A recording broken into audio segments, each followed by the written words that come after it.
السلام عليك يا ولي الله.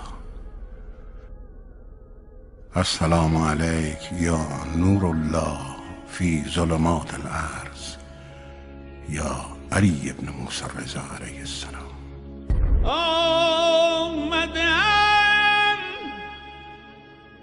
آیت اللہ شاہ آبادی جن کی قبر شہر رے میں حضرت شاہ عبدالعظیم کے روضے کے پاس ہے. آپ کبھی وہاں پہ جائیں تو ایک فاتحہ وہاں پہ ضرور پڑھ لیا کریں. بہت پہنچے ہوئے آدمی تھے آیت اللہ شاہ آبادی. تو جو دوسرے استاد تھے ان کے ایک شاگرد کا یہ واقعہ ہے. تو وہ شاگرد کہتا ہے کہ میں اپنے گھر میں سو رہا تھا. اگر آپ کے ذہن میں ہو پرانے زمانے کے جو گھر ہوتے تھے اس میں بیچ میں ایک صحن ہوتا تھا اور اس کے چار طرف پہ کمرے بنے ہوئے ہوتے تھے. اس طرح سے گھر ہوا کرتے تھے. تو جوائنٹ فیملیز ہوتی تھیں اس لیے ہر فیملی کے پاس ایک کمرہ ہوتا تھا اس طرح. تو وہ کہنے لگا کہ میں سو رہا تھا رات کو تو مجھے بہت سخت کسی کے رونے کی آواز آئی. بہت زیادہ کوئی چلا کے رو رہا ہے جیسے. تو مجھے وہ آواز آئی. تو کہنے لگا کہ میں پریشان ہو کر اپنے کمرے سے باہر نکلا. تو میں کمرے سے باہر نکلا تو میں نے دیکھا جیسے میرا گھر چینج ہو گیا. میرا گھر چینج ہو گیا ہے وہ بہت بڑا ہو گیا ہے اور اس میں دور دور کمرے ہیں. تو کہنے لگا یہ کیا ہو گیا میرے گھر کو. میں پریشان تھا لیکن مجھے اس کی چلانے کی آواز آ رہی تھی. تو میں ایک کمرے میں مجھے احساس ہوا جیسے وہاں سے چلانے کی آواز آ رہی ہے. تو کہنے لگا کہ میں اس کی طرف گیا. تو پرانے زمانے میں اگر آپ کو یاد ہو دروازے ہوتے تھے جن میں ذرا سی جگہ باقی رہ جاتی تھی بہرحال. تو وہ کہنے لگا کہ دروازہ بند تھا. میں نے کھٹکھٹایا کسی نے کھولا نہیں لیکن میں دروازے میں سے جھانک کر دیکھا تو بڑا عجیب ایک منظر دیکھا. بہت ایک عجیب منظر. اور منظر میں نے دیکھا کہ ایک آدمی زمین کے اوپر لیٹا ہوا ہے جس کی شکل مجھے نظر نہیں آ رہی ہے اور اس کے سینے کے اوپر ایک پتھر ہے اور وہ پتھر اتنا بڑا ہے کہ وہ چھت تک گیا ہوا ہے.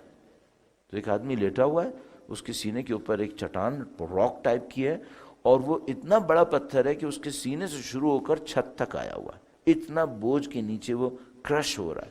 اور اس کے سر کے اوپر دو بندے کھڑے ہیں اور وہ لوہے کی راڈز اس کے سر پہ مار رہے ہیں. کہنے لگا میں نے یہ عجیب منظر دیکھا تو میں پریشان ہو گیا اور میں نے چلانا شروع کیا. ان تینوں کو جو نیچے تھا اس کو بھی بلایا اور جو دو مار رہے تھے اس کو بھی بلایا. اور کبھی میں اس کو بولتا تھا کہ تم کون ہو اور کبھی ان دونوں کو بولتا تھا تم کیوں مار رہے ہو اس کو. کہنے لگا کسی نے میری نہیں سنی. میرا خوف سے بہت زیادہ حالت خراب ہو گئی اور اس کے بعد میں اپنے کمرے میں آ گیا اور میں خوف کے مارے اللہ کو یاد کرنے لگا. اس دوران میں دوبارہ میری آنکھ لگ گئی اور میں دوبارہ سو گیا. کہنے لگا کہ میں فجر سے تھوڑی دیر پہلے اٹھا تو وہ آواز نہیں آ رہی تھی. کمرے سے باہر نکلا ڈرتے ڈرتے تو دیکھا گھر بھی اپنی جگہ کے اوپر واپس آ گیا تھا. صحیح ہو گیا تھا.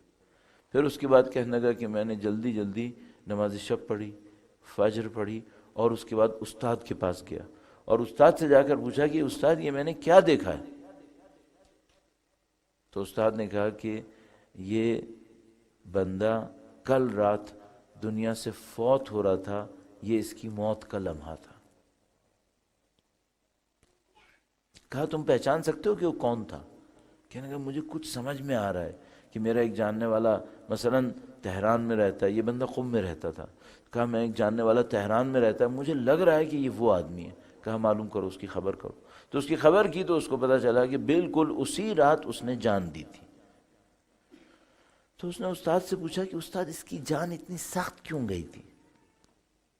تو انہوں نے استاد نے بتایا کہ یہ سمبولک تھا.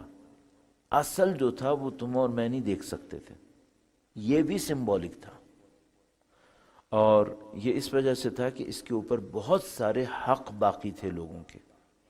جان اس طرح نکلتی ہے اگر حق باقی رہ جائے. مددی